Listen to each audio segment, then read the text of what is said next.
Selamat datang kembali. Hari ini kita akan menjelajahi kisah inspiratif dari seorang legenda otomotif yang namanya tak asing lagi di telinga kita, Ferruccio Lamborghini.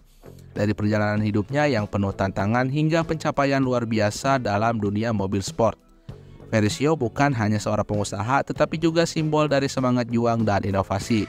Siapakah dia sebenarnya? Mari kita bersama-sama menyelami kisah hidupnya yang penuh liku dan pelajaran berharga. Kehidupan awal Ferruccio Lamborghini.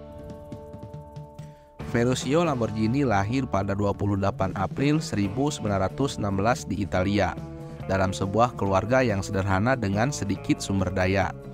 Meskipun begitu, ayahnya adalah sosok pekerja keras yang mengajarkan nilai-nilai kerja keras kepada keluarganya.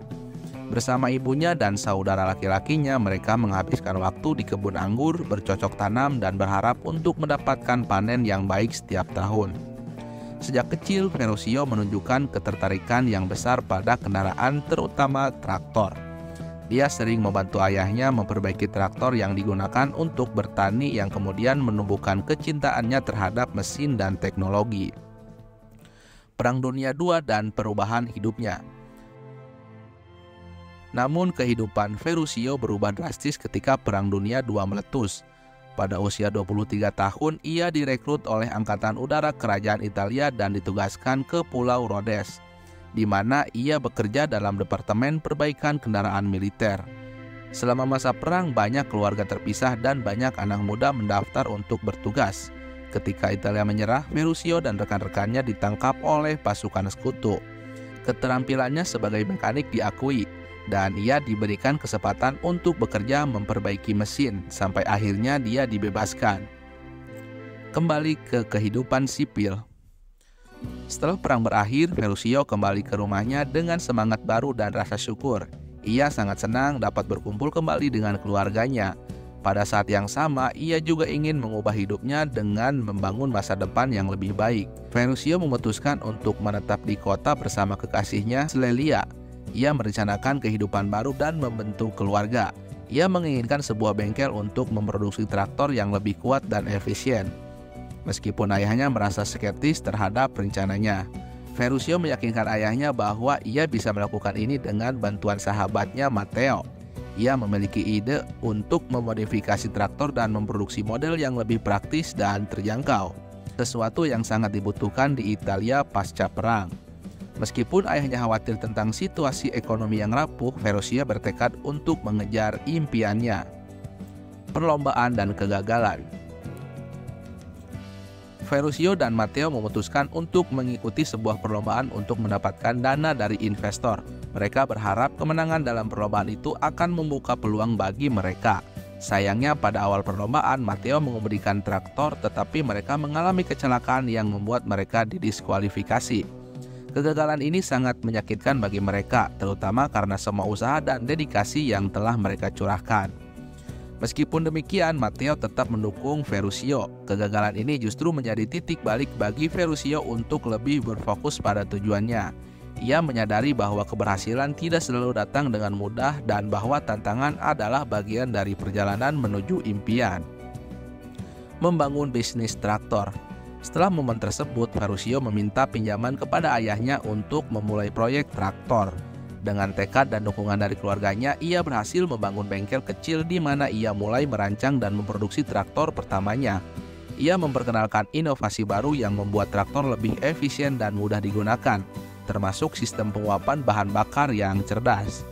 Traktor pertama yang berhasil diproduksi dinamakan Carioca segera menarik perhatian para petani. Permintaan yang meningkat membuat Ferruccio merasa optimis tentang masa depannya.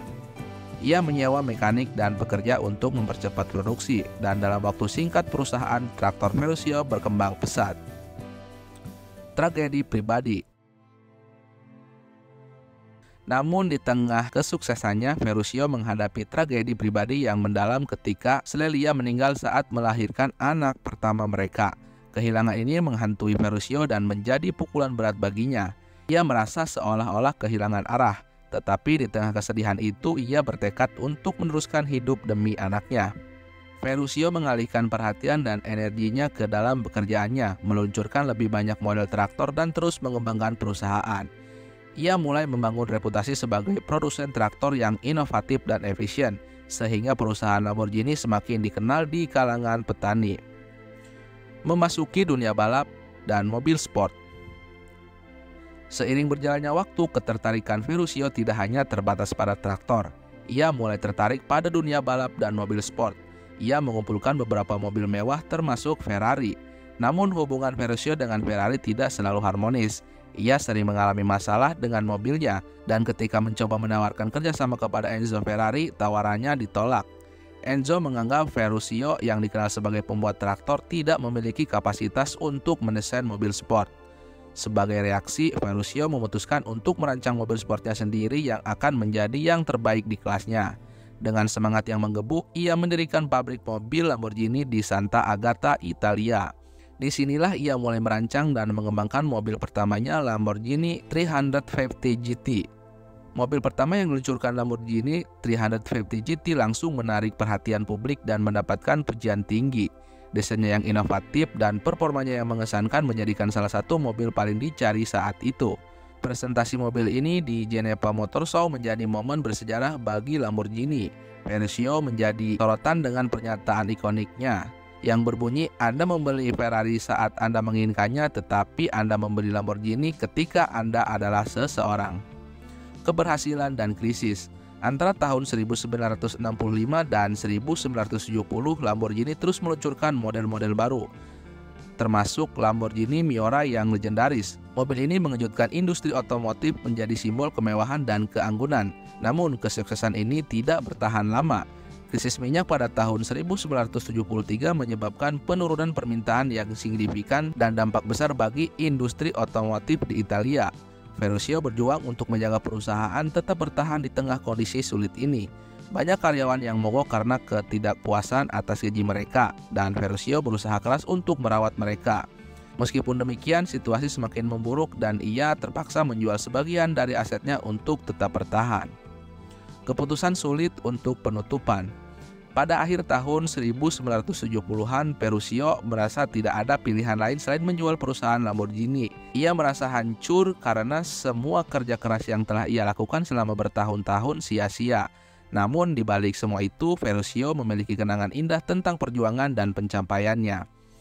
Ferruccio meninggal pada Februari 1993 di usia 77 tahun. Meskipun hidupnya penuh dengan tantangan, ia meninggalkan warisan yang mengubah dunia otomotif. Perusahaan Lamborghini yang kini dimiliki oleh Audi dan Volkswagen terus berkembang dan dievaluasi miliaran dolar. Namun di akhir hidupnya, Ferruccio sering merenungkan pengorbanan yang ia lakukan untuk mencapai ambisi dan kesuksesannya. Kisah Ferruccio Lamborghini adalah contoh nyata dari ketekunan dan semangat juang. Ia mengajarkan kita bahwa meskipun kita menghadapi berbagai rintangan, dengan kerja keras dan tekad, kita bisa mencapai impian kita. Namun pertanyaannya, seberapa besar pengorbanan yang kita lakukan untuk mencapai tujuan kita? Ferruccio Lamborghini memberikan jawaban dalam hidupnya yang penuh warna dan penuh liku.